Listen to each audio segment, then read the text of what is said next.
samudra, di dalam badai bergelora. Kaulah jangkar hidupku,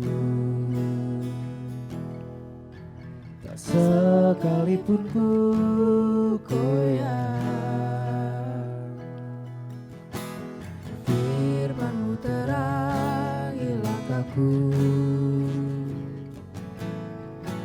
sumber damai dalam hidupku. Ku aman di dalam-Mu, penyertaan-Mu sempurna, sepasti mentari bersinar, begitu pun janji-Mu. Dalam segala perkara Engkau turut bekerja.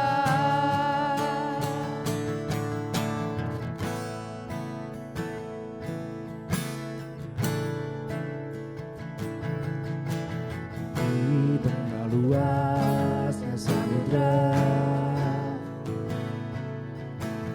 di dalam badai bergelora, Kaulah jangkar hidupku, tak sekalipun ku goyah. Firman-Mu terangi langkahku, sumber damai dalam hidupku. Ku aman di dalam-Mu, penyertaan-Mu sempurna, sepasti mentari bersinar, begitu pun janji-Mu. Dalam segala perkara Engkau turut bekerja,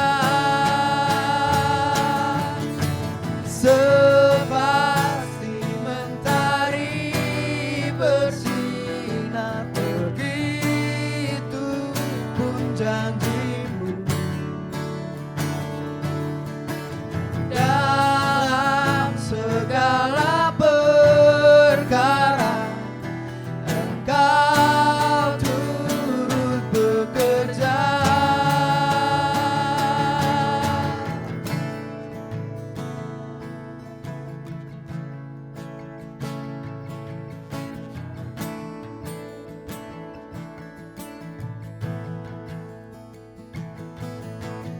perisai pelindungku, batu karang yang teguh, harapanku. Kaulah Tuhan, Kaulah Raja, perisai pelindungku, batu karang yang teguh, benteng pengharapanku. Kaulah Tuhan, Kaulah Raja, perisai pelindungku, batu karang yang teguh, benteng pengharapanku. Kaulah Tuhan, Kaulah Raja, perisai pelindungku, batu karang yang teguh, benteng pengharapanku. Kaulah Tuhan, Kaulah Raja,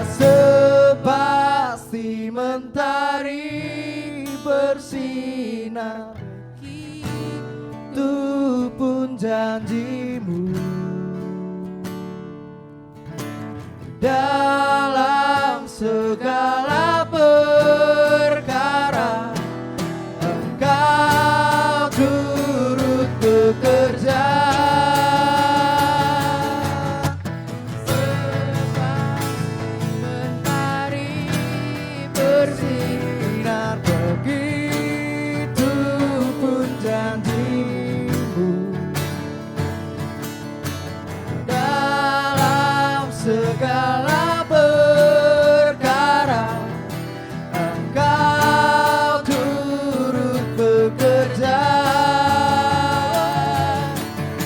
sepasti mentari bersinar begitu pun janjimu dalam segala perkara Engkau turut bekerja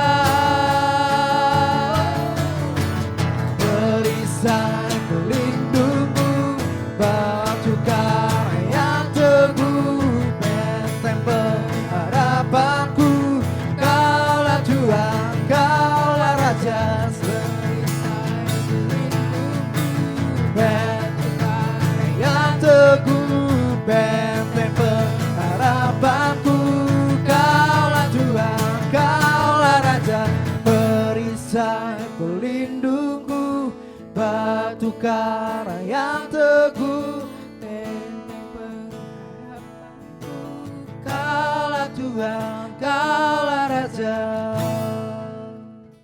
Halo teman-teman semua, senang sekali bisa kembali berjumpa dengan kalian semua dan sebentar lagi kita akan belajar dari kebenaran firman Tuhan yang pasti akan selalu menguatkan kehidupan kita. Kita akan berdoa bersama-sama. Bapa di surga, hari ini kami bersyukur dan berterima kasih karena Engkau masih terus menyertai kehidupan kami.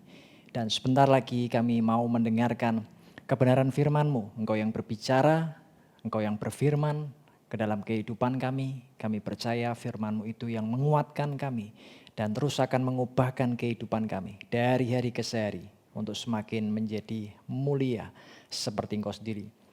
Di dalam nama Tuhan Yesus kami berdoa dan kami mengucap syukur. Amin. Hari ini kita akan belajar tentang sebuah tema, yaitu tentang tema Injil, Gospel in the midst of the crisis. Kita memerlukan sebuah pengharapan di tengah-tengah kehidupan kita, situasi yang tidak menentu. Dan Injil, Alkitab, firman Tuhan memberikan kita pengharapan yang pasti. Di dalam Injil itulah yang diberitakan oleh Allah sendiri melalui anaknya yang tunggal, yaitu Yesus Kristus. Injil itu yang memberikan kita pengharapan di dalam situasi apapun, di dalam musim hidup kita, apapun yang kita jalani. Ternyata Injil itu menjadi harapan yang pasti, pegangan yang pasti, pegangan yang kuat dan kokoh buat kita semua. Maka kita perlu terus belajar dan hari ini kita akan baca dari Roma pasal yang pertama ayat 16 dan 17. Roma pasal yang pertama ayat 16 dan 17. Sebab itu aku mempunyai keyakinan yang kokoh dalam Injil, karena Injil adalah kekuatan Allah yang menyelamatkan setiap orang yang percaya. Pertama-tama orang Yahudi, tetapi juga orang Yunani. Sebab di dalamnya nyata kebenaran Allah yang bertolak dari iman dan memimpin kepada iman. Seperti ada tertulis, orang benar akan hidup oleh iman. Aku punya keyakinan yang kokoh dalam Injil, the gospel, good news. Apa itu Injil? Itu adalah good news, berita baik. Berita baik tentang apa? Tentang karya penebusan Allah untuk kehidupan kita manusia dengan mengutus anaknya yang tunggal, yaitu Yesus Kristus yang lahir ke dunia, mati, bangkit, naik ke surga dan akan datang kembali untuk menjemput kita gerejanya. Injil yang diberitakan ini adalah kekuatan Allah, the power of God. Itu kekuatan Allah yang menyelamatkan kita, di mana kita percaya akan berita Injil itu. Jadi Injil adalah good news, beritanya, berita kabar baiknya. Di hari-hari seperti ini kita perlu mendengar berita-berita yang baik, terutama berita yang datang dari Allah sendiri yang dinyatakan melalui para nabi dan hamba-hambanya. Berita yang baik yang perlu kita dengar, yang membangun iman kita. Itulah gospel, itulah Injil. Dan pusat inti beritanya adalah di dalam Yesus Kristus, anak Allah itu sendiri yang diutus untuk menebus dosa kita dan untuk menolong setiap kita. Dia adalah Mesias, dia adalah Yesus Kristus. Dalam setiap fase kehidupan kita perlu pengharapan Injil ini. Sekalipun kita merasa kita masih muda, kita merasa bahwa mungkin hari kematian kita masih jauh, tapi ternyata Injil tidak hanya berbicara tentang hari kematian, walaupun kita sedang mempersiapkan hari kematian dan kita menuju kehidupan kekal. Tapi Injil juga menjadi pengharapan kita, bahkan menyelesaikan dosa masa lalu kita, pengharapan kita di masa kini dan mempersiapkan masa yang akan datang. Satu paket utuh dan lengkap pengharapan Injil ini. Maka kita perlu mempercayai, tadi dikatakan di sana adalah yang menyelamatkan setiap orang yang percaya. For everyone who believes, yang percaya. Kata percaya nanti berkaitan dengan kata iman. Dari kata asli yang sama pistis, iman. Nanti kita di ayat 17 tadi kita baca bertolak dari iman kepada iman. Percaya, iman. Itulah percaya kita, itulah iman kita. Percaya akan apa? Percaya kepada the gospel of Christ, Injil Kristus yang diberitakan kepada kita. Mendengar, muncul iman, kita percaya. Itulah kekuatannya. Maka kita perlu terus mendengarkan firman, rema Kristus. Dari situlah iman kita bangkit, iman kita muncul. Dan Allah menyelamatkan for everyone who believes. Setiap orang yang percaya. Pertama kali percaya, maka keselamatan kita dikatakan karena anugerah, bukan karena perbuatan baik. Caranya bagaimana? Kita percaya akan berita ini. Kita percaya, believes, itu jadi iman kita, pistis, faith, itu benih iman yang ditaruh dalam kita melalui kebenaran firman itu yang diberitakan Injil Yesus Kristus. Setiap orang yang percaya akan diselamatkan. Pertama-tama orang Yahudi, tapi juga orang Yunani dan bangsa-bangsa lain. Karena di dalamnya nyata kebenaran Allah yang dinyatakan dari iman kepada iman. Dinyatakan terus menerus, reveal, dinyatakan buat kita kebenaran Allah itu. Firman itu dari iman kepada iman, progresif. Kita terus bertumbuh dalam pengenalan kita akan Tuhan. Dari iman kepada iman, percaya, terus percaya. Dan terus percaya. Percaya yang benar, nanti di sana akan ada ekspresi soal tindakan, perbuatan, dan lain sebagainya. Tapi semua diawali dari pemberitaan isi beritanya, yaitu Yesus Kristus yang menyelamatkan. Kemudian kita percaya akan berita itu, percaya dengan kabar itu, dengan good news itu, maka disitulah Allah mulai berkarya dalam kehidupan kita. Itulah Injil. Maka hari ini pun saya memberitakan hal yang sama, mengulangi lagi apa yang sudah diberitakan sebelumnya oleh para nabi-nabi Allah, oleh hamba-hamba Tuhan tentang misteri penyelamatan Allah ini, yaitu Yesus Kristus yang dinyatakan pada akhir zaman. Dan hari ini kita semua mendengar, membaca firman, terus menerus mendengarkan, akan membangun iman kita. Dan dari situlah Allah menyelamatkan kita, karena Injil adalah kuasa Allah yang menyelamatkan kita. Dan kita akan lebih jauh lagi bicara tentang sebetulnya keselamatan seperti apa. Dari kata soteria, keselamatan, salvation. Dari Thayer Dictionary, salvation atau keselamatan itu biasanya kita punya sebuah gambaran atau acuan keselamatan tentu saja tentang kehidupan kekal. Tapi ternyata tidak cuma di kehidupan kekal nanti, tapi juga sekarang. Bahkan menyelesaikan dosa masa lalu kita. Inilah gospel, Injil yang membawa kita kepada salvation. Nah, salvation itu apa? Ada 3 unsur. Deliverance from the molestation, aniaya atau gangguan, molestation of enemies, dari musuh kita. Yang kedua, salvation as the present possession of all true Christian. Keselamatan itu sebagai kepemilikan hari ini. Artinya kalau hari ini kita mau memberi diri untuk percaya kepada berita good news tadi tentang karya penebusan Allah melalui Yesus Kristus, firman-Nya, kebenarannya, kemudian kita pun memiliki sebuah respon. Karena setiap kita diberikan free will atau kehendak bebas, kita harus ingat ini. Jadi keputusan untuk menerima Yesus atau tidak, kemudian mengikuti jalan kebenarannya, itu masing-masing keputusan pribadi kita. Buat semua kita, buat teman-teman semua yang ada di rumah, yang mendengarkan akan berita ini, keputusan di tangan kalian. Tugas hamba-hamba Tuhan atau nabi-nabi Allah itu memberitakan berita itu. Kemudian apakah kita percaya akan berita itu, keputusan pribadi kita. Maka itu akan jadi keselamatan kita hari ini. Keselamatan kita hari ini. Yang ketiga adalah future salvation. Kalau kita belajar Alkitab, itulah nanti keselamatan tubuh. Roh kita diselamatkan, jiwa kita sedang karena berproses supaya seirama dengan kebenaran firman kan. Karena jiwa itu tidak bisa langsung diubah. Contoh soal keinginan, pikiran-pikiran yang kotor, pikiran yang buruk, kebiasaan-kebiasaan kita itu berkaitan dengan jiwa. Itu keinginan kita setiap hari diproses dengan Roh Kudus dan firman supaya selaras terus dengan berita Injil itu. Dan itu akan jadi keselamatan kita hari ini, sedang diproses terus.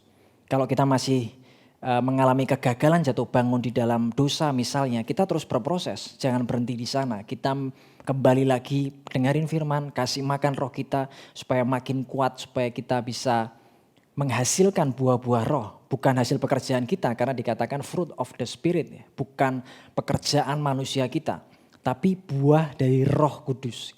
Kita hanya memberi diri diproses, dibentuk, supaya kita menghasilkan buah-buah itu tadi. Tapi intinya adalah salvation tidak hanya bicara nanti tentang kehidupan kekal. Itu memang pengharapan akhir kita. Dan Tuhan memberikan janji itu keselamatan kekal, tapi juga salvation dimulai hari ini. Keselamatan kekal dimulai hari ini.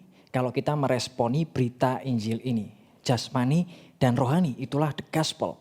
Satu paket utuh dalam pengharapan yang Tuhan berikan buat kita. Nah, tentang Injil ini kita akan lihat bahwa Injil itu sebagai pusat kehidupan kita dengan Yesus Kristus ada di tengahnya, di center kehidupan kita. Christ center, hidup kita harus berpusat pada Kristus, dan Injil dengan Yesus itu yang jadi kekuatan kehidupan kita. Karena Injil memberikan pengharapan masa kini dan akan datang. The present sampai the future. Kehidupan yang di sini yang sekarang dan sampai kehidupan yang kekal selama-lamanya. Inilah kekuatan Injil. Kekuatan gospel, berita keselamatan itu. Salvation-nya tidak hanya nanti tapi juga sekarang. Bahkan membereskan dosa masa lalu kita hidup masa kini, kasih pengharapan di masa depan. Bukankah ini janji yang luar biasa?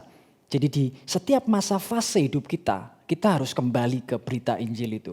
Kembali ke kebenaran firman itu, kembali ke Yesus Kristus itu. Itulah kekuatan kita, maka jangan sedikit pun lari atau keluar dari Injil itu, karena itulah kekuatan kita. Kembali ke sana, cari lagi, dengerin lagi, renungkan lagi, dengerin firman, kemudian believing, percaya. Ini bukan soal feeling, tapi believing. Believing, percaya atas dasar firman di Alkitab yang sudah tertulis buat kita, percayai ke sana. Kalau situasi hidup kita belum seperti yang Alkitab katakan, jangan kita cepat-cepat mengambil kesimpulan, wow berarti Injil ini salah. Wah berarti janji Tuhan salah, bukan. Tapi justru kita terus mengarahkan tetap percaya pada janji firman ini. Jangan hakimi keadaanmu hari ini. Misalnya kita masih belum bisa hidup benar, kadang-kadang masih melakukan hal yang salah atau belum sejalan dengan kebenaran, kita harus ingat kita ditentukan, orang percaya itu ditentukan untuk diubah serupa dengan Kristus dan nantinya akan terima kemuliaan. Kalau hari ini masih mengalami proses jatuh bangunnya itu, kita mesti lihat akan akhir masa hidup kita sambil terus berpengharapan. Mengakui dosa kita, kemudian juga mengakui bahwa kita ingin diubahkan terus serupa dengan Tuhan, maka itu lama-lama akan menjadi satu dengan hidup kita. Karena kita diberi kuasa untuk jadi anak-anak Allah. Nah, Injil menjawab 4 kebutuhan pokok ini. Yang pertama, kebutuhan ilahi jelas. Kebutuhan yang berkaitan dengan kehidupan kekal pasti. Dengan dosa dibereskan melalui pengorbanan Kristus.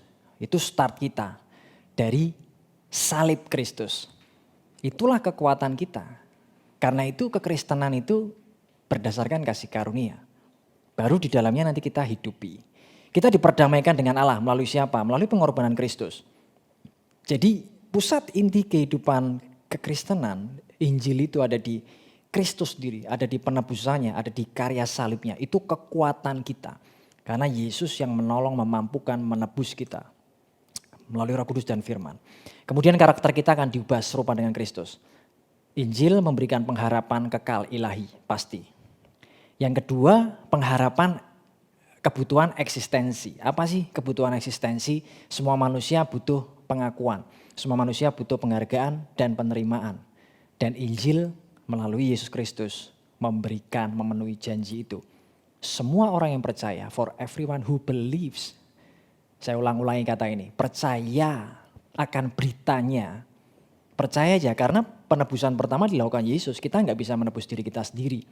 Yesus melalui karyanya di kayu salib, kita percaya akan berita itu, maka kita diselamatkan. Dan kita diangkat jadi anak, mendapat pengakuan, penghargaan, penerimaan, bahkan kemuliaan kekal. Bukankah kita jadi anak-anak Allah, diangkat, diadopsi. Kebutuhan eksistensi kita terpenuhi. Apalagi Injil menjawab kebutuhan fundamental soal penderitaan kematian. Semua manusia berurusan dengan ini dan kita takut mengalami hal ini. Pain, penderitaan, bahkan nanti akhir hidup kita akan mengalami kematian. Bagaimana ini? Sekalipun kita masih muda sekali lagi. Tapi kita perlu prepare akan hal ini, kita perlu siapkan dan kita perlu memiliki, mempercayai, menghidupi Injil sejak hari ini. Karena the gospel itu memberikan pengharapan kita di masa kini dan di masa yang akan datang. Soal penderitaan dan kematian, Yesus sudah jawab itu. Soal kebutuhan jasmani, Tuhan penyedia pemelihara hidup kita. Lengkap.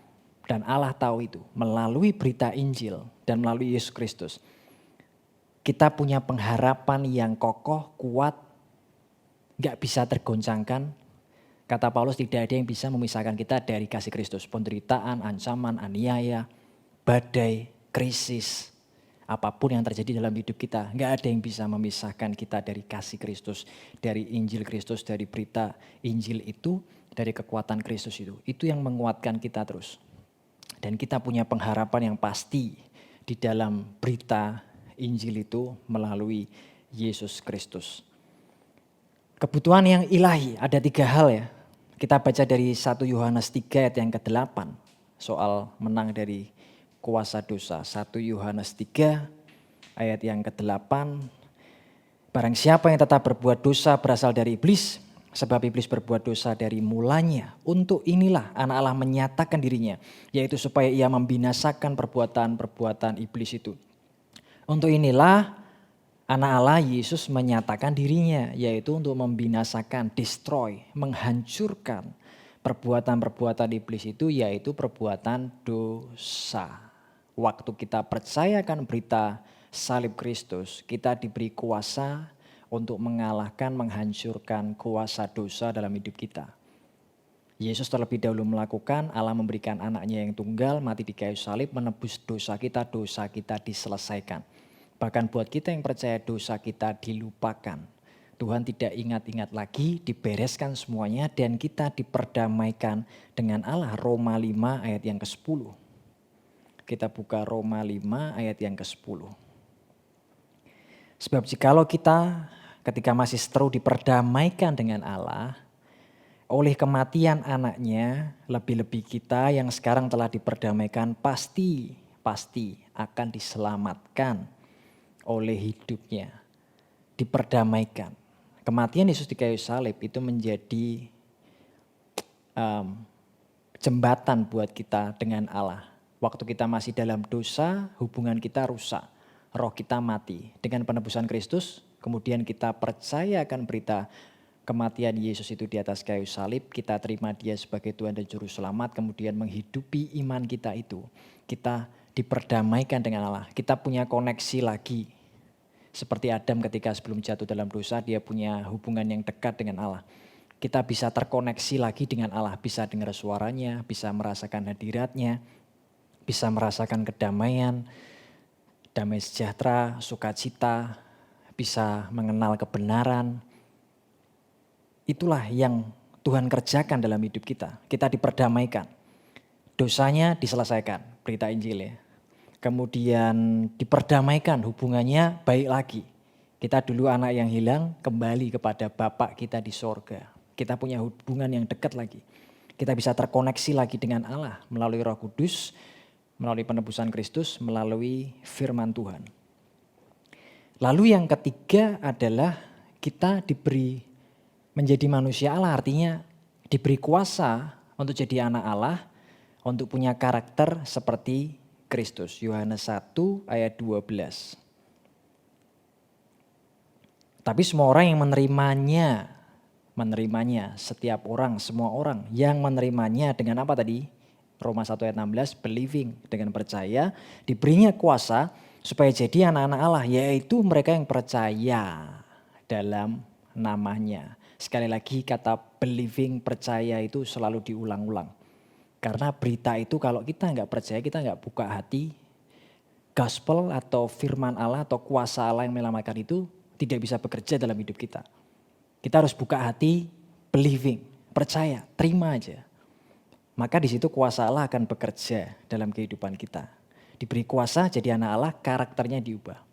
Kebutuhan yang pertama jelas sekali bahwa Injil yang diberitakan itu menjawab kebutuhan ilahi atau kebutuhan kekal kita. Jaminan keselamatan itu sudah pasti buat orang-orang yang percaya kepada Yesus Kristus, kepada Allah, memberi diri diperdamaikan dengan Allah. Injil menjawab itu. Masih banyak ayat yang lain. Teman-teman bisa cari di Alkitab ayat-ayat yang mendukung akan hal ini. Lalu kebutuhan yang kedua adalah kebutuhan eksistensi. Tentang kebutuhan eksistensi tadi tentang penerimaan, kebutuhan dikasihi, kebutuhan dicintai. Kalau hari ini kita merasa banyak orang menolak kita, mungkin orang tua kita, keluarga, saudara, kita tidak diterima sebagaimana mestinya dalam sebuah kelompok atau sebuah komunitas atau siapapun mereka. Di sini kita kembali kepada berita Injil itu. Apa yang membuat hidup kita penuh dengan kasih Allah adalah kita menerima ini. Menerima keselamatan dari Yesus Kristus. Menerima Yesus Kristus sebagai Tuhan dan Juru Selamat kita. Itu artinya kita diangkat jadi anak. Roma 8. Ada penerimaan di sana, pasti Tuhan terima kita. Sebelum orang lain terima kita harus pastikan bahwa kita tahu dalam pikiran dan hati kita, aku diterima oleh Allah. Ketika aku percaya akan berita Injil keselamatan itu, Injil Yesus Kristus itu, di situ aku diterima. Roma 8 ayat 15, sebab kamu tidak menerima roh perbudakan yang membuat kamu menjadi takut lagi. Tapi kamu telah menerima roh yang menjadikan kamu anak Allah. Oleh roh itu kita berseru ya Aba, ya Bapa. Kita tidak lagi spiritnya itu bukan spirit anak yatim. Kalau spirit anak yatim kita jadi orang yang selalu mencari penerimaan dari manusia. Kita mudah marah ketika tidak dihargai. Kita mudah tersinggung ketika tidak mendapatkan pujian. Hati kita haus untuk mencari pujian dan penerimaan. Kalau kita masih mengalami akan hal itu, percayalah akan berita Injil ini. Yang saya beritakan hari ini, Roma 8 ayat 15, kita diadopsi. Itu istilah Paulus, diadopsi oleh Bapa di surga. Harusnya kan dulu awalnya Tuhan itu milih bangsa Israel. Kita ini bangsa lain di luar Israel kan. Tapi kita ternyata juga mendapatkan anugerah untuk diselamatkan. Sekalipun kita berasal dari Indonesia atau bukan dari orang Yahudi. Kita diadopsi, diangkat. Sama seperti Daud, sekalipun ayahku ibuku menolak aku, tapi Tuhan menerima aku. Sekalipun teman-temanku menolak aku, tapi Yesus terima aku. Kalau kita terima ini dan ngalami ini sepenuhnya, kita ngalami kasih Allah ini. Terima. Caranya buka hati, believing, percaya, receiving. Terima berita itu. Maka kuasa Allah ini bekerja. Terus gimana caranya ya? Kita nggak ngerti. Tapi begitu percaya buka hati, Tuhan itu bekerja dalam diri kita. Maka kita akan merasakan kasih Allah itu. Di surat Yohanes dituliskan, Allah lebih dahulu mengasihi kita. Baru kemudian kita bisa mengasihi orang lain. Kita terima dulu kasih Allah itu. Maka terimalah berita Injil ini, penebusan Kristus. Maka kamu akan diadopsi jadi anak. Spiritnya itu sudah beda. Spiritnya gak lagi anak yatim yang seperti orang gelandangan. Rohnya mencari-cari pemuasan batin dari manusia. Mungkin kita bisa kecewa, bisa manusiawi. Kita bisa marah, bisa kalau ditolak. Tapi gak akan sampai kita kekurangan kepuasan dalam batin. Karena kita udah diadopsi, ini kekuatan Injil ini. Kita diadopsi. Sehingga kita bisa berseru tadi oleh kesaksian Roh Kudus. Di batin ini kita bisa ngerasain ya aku punya Bapak ya. Itulah berita Injil itu. Allah datang menyelamatkan kita. Dia turun ke dunia menyelamatkan kita. Dia pilih kita, kita responi kasihnya. Dan di situ kita diadopsi jadi anak. Aku bukan lagi anak yatim. Bahkan sekalipun nanti misalnya atau sekarang orang tua kita tidak cukup mampu memenuhi kebutuhan-kebutuhan jasmani, kita ingat kamu punya Bapak yang di surga. Kita bisa berdoa, minta secara langsung, gak perlu marah dengan orang tua kita, jasmani kita. Doakan mereka, support mereka, bahkan kalau bisa beri mereka. Karena kita punya Bapak yang di surga. Sumber dari segalanya. Penerimaan, perasaan dikasih, dicintai, Injil menjawabnya. Kita enggak lagi jadi anak yatim. Kamu dikasihi dengan kasih yang sempurna. Kamu dicintai dengan kasih yang sempurna. Ngalami penolakan berbagai macam hal, kamu dikasihi dan dicintai. Belum punya pacar sampai hari ini, kamu dikasihi dan dicintai. Kamu merasa enggak ada orang yang mau sama aku, kamu dikasihi dan dicintai. Karena kita punya Bapak sebagai sumber dari segalanya. Kebutuhan yang berikutnya adalah fundamental. Apa tadi? Itu berkaitan dengan soal penderitaan dan kematian. Semua manusia kita pasti punya rasa takut akan hal ini. Gimana nanti kalau aku sakit? Gimana ya kalau aku sakit gak sembuh? Aku ngalami penderitaan. Aku akhirnya nanti juga ngalami kematian. Meski kita masih muda, tapi kita perlu persiapkan akan hal ini. Dan Injil menjawab hal ini. Kolose 1 ayat 24. Kolose 1 ayat 24, sekarang aku bersuka cita bahwa aku boleh menderita karena kamu. Aneh ya, Paulus ini orang lain gak mau menghindari pain, penderitaan, suffering. Ini orang malah bersuka cita, berarti gini, bersuka cita di spiritnya. Menderita di dagingnya, gak enak buat ego dan dagingnya Paulus. Tapi dia bersuka cita, berarti ada penyertaan Allah dong. Ada janji penyertaan itu dan menggenapkan dalam dagingku apa yang kurang pada penderitaan Kristus. Kristus sudah menebus kita, kita percaya kalau kita baca nanti di kitab Nabi Yesaya, penderitaan Kristus itu menanggung dosa kita, kutuk kita, dia jadi berdosa sekalipun dia tidak berdosa, dia tanggung milik kita. Kita nanggung juga milik orang lain, tapi melengkapi apa yang belum dilakukan oleh Yesus. Kita nggak bisa melakukan yang jadi jatahnya Yesus. Apa? Menebus dosa dunia, kita nggak bisa. Tapi kita bisa menggenapkan apa yang kurang pada penderitaan Kristus untuk tubuhnya, yaitu jemaat, yaitu untuk sesama kita. Penderitaan apa sih? Misalnya kalau kita di sekolah, teman-teman sekolah kita coba belajar hidup benar, terus kita malah dibully. Itu suffering, persecution, itu penderitaan, ya kan?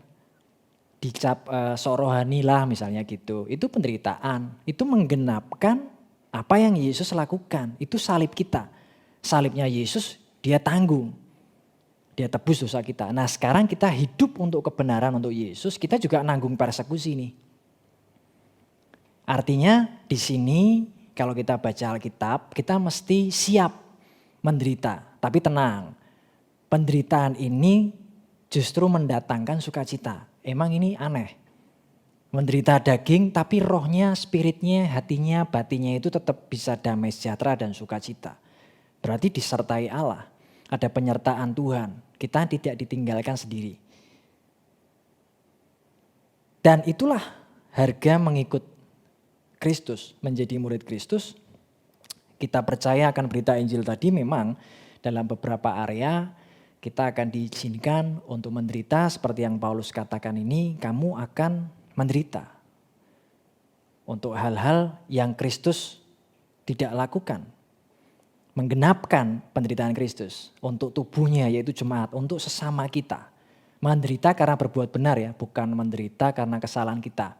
Kalau kita salah, terus kita menderita itu namanya konsekuensi. Kita harus tanggung dong. Misalnya kita makan sembarangan, gak jaga kesehatan, pola tidur nggak jelas gitu. Akhirnya kita sakit. Itu konsekuensi, memang menderita, ya harus dirubah hal-hal semacam itu. Kita nggak belajar dapat nilai jelek, ya wajar nggak belajar, itu kan konsekuensi tanggung jawab yang kita lakukan, ada sebab akibat. Tapi penderitaan yang dimaksud di sini adalah penderitaan karena mengikut Kristus, karena melakukan kebenaran.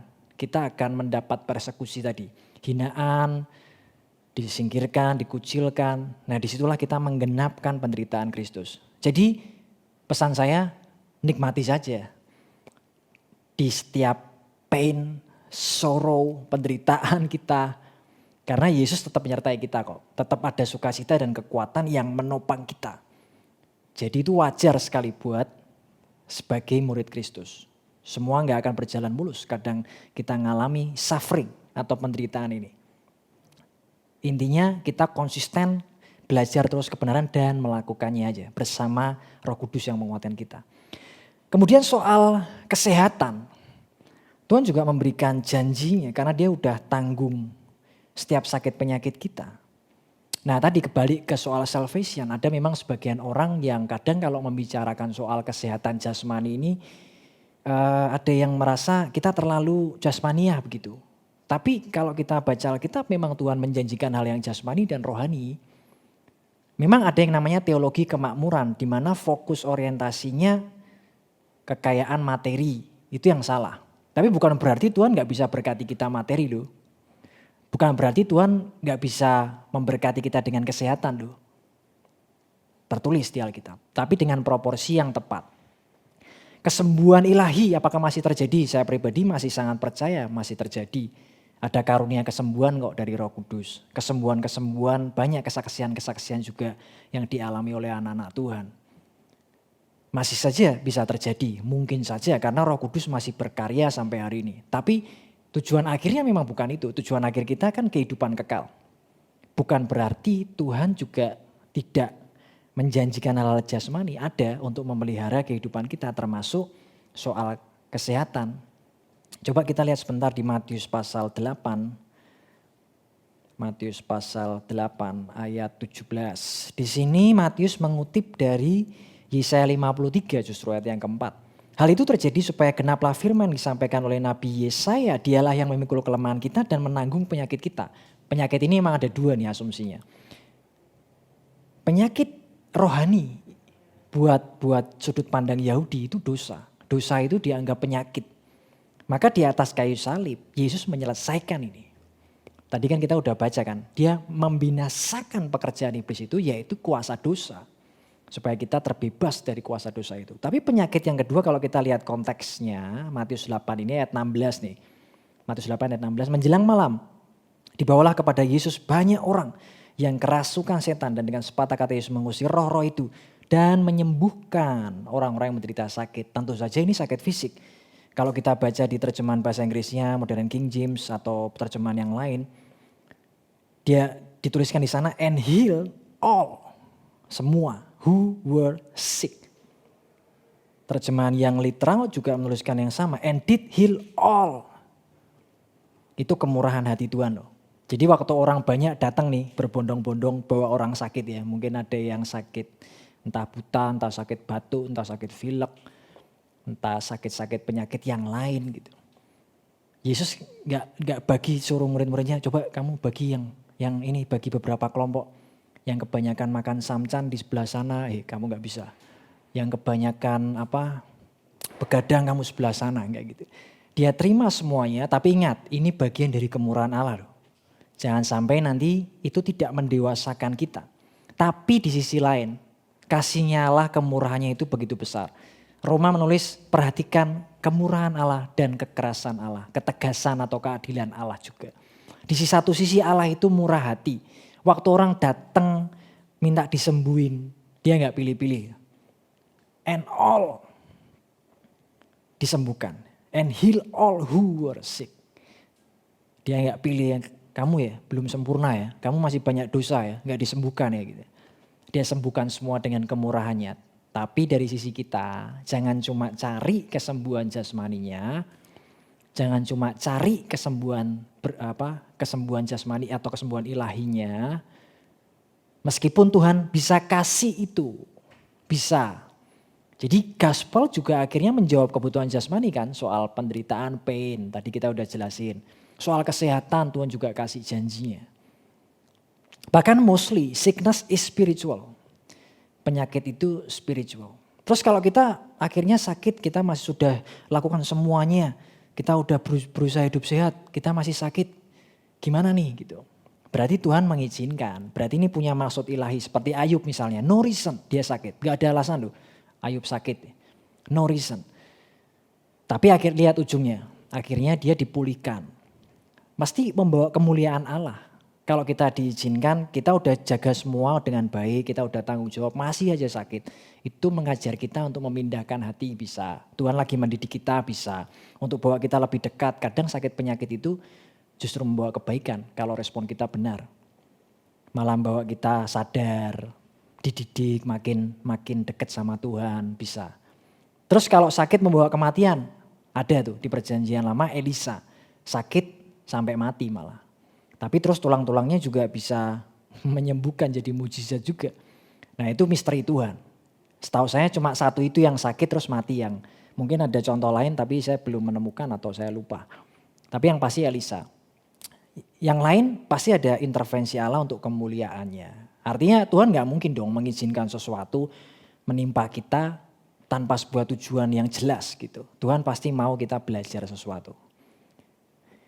Poinnya adalah yang mau saya sampaikan, Injil menjawab kebutuhan juga soal jasmani. Kesehatan termasuk penderitaan sudah, kematian apalagi kita bisa buka di 1 Korintus 15 ayat yang ke-55. Ini yang ditakutkan banyak orang. Semua kita takut akan hal ini.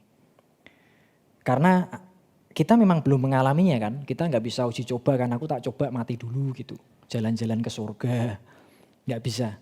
Mungkin kalau 1-2 orang bisa yang Tuhan kasih kamu mati suri gitu ya, pada pengalaman rohnya keluar udah sampai ke Firdaus, balik lagi hidup lagi. 1 Korintus 15 ayat 55, hai maut di manakah kemenanganmu, hai maut di manakah sengatmu. Kebangkitan Kristus itu kuncinya. Karena Yesus bangkit, semua setiap orang yang percaya nanti juga akan dibangkitkan. Di bagian lain Alkitab juga nulis kematian itu seperti orang tidur aja. Mereka tidur, cuma pindah sekejap. Nah setnya itu yang kita gak ngerti ya kan. Makanya kita takut secara manusia karena belum mengalami. Tapi kita tidak bisa dikuasai ketakutan itu. Karena kita orang-orang percaya. Selalu ada pengharapan ini. Dia mengalahkan maut, senjata terakhirnya iblis maut nih. Dan udah dikalahkan ketika Yesus bangkit. Ketika dia bangkit, iblis sudah gak punya senjata lagi sebetulnya. Senjata akhirnya itu kematian yang membuat orang takut. Tapi itu pun udah dikalahin lewat kebangkitan Yesus. Maka sampai Paulus menulis maut telah ditelan dalam kemenangan. Hai maut, di manakah kemenanganmu? Di mana sengatmu itu mana? Sengat, maut, kekuatanmu di mana? Gak ada lagi. Karena Yesus sudah bangkit. Nah disinilah kita perlu percaya mendengar berita ini bahwa Yesus sudah bangkit. Sekalipun kita gak lihat. Tapi kita percaya dengan apa yang tertulis di Alkitab. Kita percaya bahwa Yesus sudah bangkit, maka semua yang percaya kita semua juga akan dibangkitkan. Yang terakhir, Injil menjawab kebutuhan jasmani. Yesus melakukannya, ada providensia Allah. Jadi dari hal kekal ilahi, dosa masa lalu, present juga dipelihara. Ini sekarang kita lagi ada di masa-masa krisis gini, krisis kesehatan, krisis ekonomi. Injil kasih pengharapan akan semuanya. Dengan kata lain gini deh, orang percaya gak mungkin mati kelaparan. Kenapa saya bisa bilang begini? Itu yang tertulis di Alkitab. Orang benar tidak akan dibiarkan meminta-minta, udah itu dasarnya janji Tuhan. Terus apa? Terus kita cuma berdiam gitu. Ya itu pasti gak. Ada bagian manusia kita pasti. Tapi janjinya tidak mungkin dibiarkan. Termasuk soal makanan sehari-hari. Jadi kalau ada di antara kita ada yang di keluarga yang terbatas gitu. Kita merasa orang tua kita kekurangan.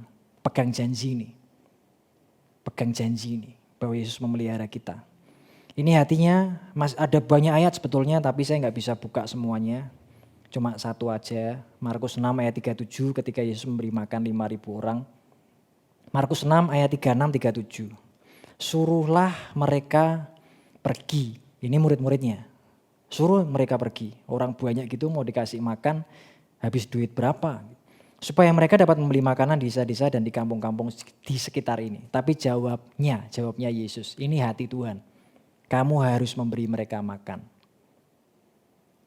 Dia nggak cuma ngurusi hal yang rohani atau kekal gitu. Waktu bersama murid-muridnya juga dia tanya kan, kalian udah makan belum? Gitu. Artinya hal jasmani pun Tuhan ngurus akan hal itu. Kita nggak perlu khawatir akan itu. Kalau hal kekal aja disiapkan, apalagi yang jasmani sekarang.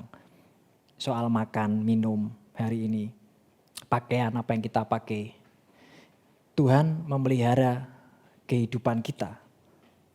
Markus 6 ayat 37 tadi. Dia memberi mereka makan.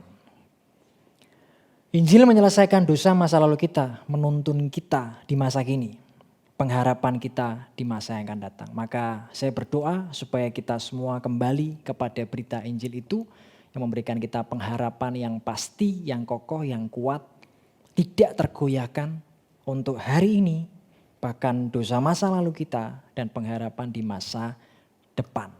Keyakinan kita harus kuat. Belajar believing, percaya dan menghidupi akan firman dan janji itu. Mari kita berdoa. Terima kasih buat kesempatan yang masih Engkau beri buat kami hari ini. Bapa di surga, ajari kami untuk percaya dengan setiap berita Injil ini. Dan kami mau buka hati, siapapun kami yang mendengarkan hari ini, kami mau buka hati akan kebenaran firman-Mu, akan Injil yang diberitakan melalui Yesus Kristus anakmu yang tunggal. Karena kami tahu di dalam Injil itu ada pengharapan yang kuat, yang pasti, yang tidak tergoyahkan. Karena Engkau pasti menggenapkan janji firman-Mu. Engkau memberkati kami semua dengan berkat damai sejahtera dan sukacita yang ilahi, perlindungan, penjagaan dan proteksi Tuhan yang sempurna. Sampai suatu hari nanti kami kembali berjumpa dan berkumpul bersama-sama dengan Engkau di surga yang mulia. Di dalam nama Tuhan Yesus kami berdoa, kami mengucap syukur. Amin.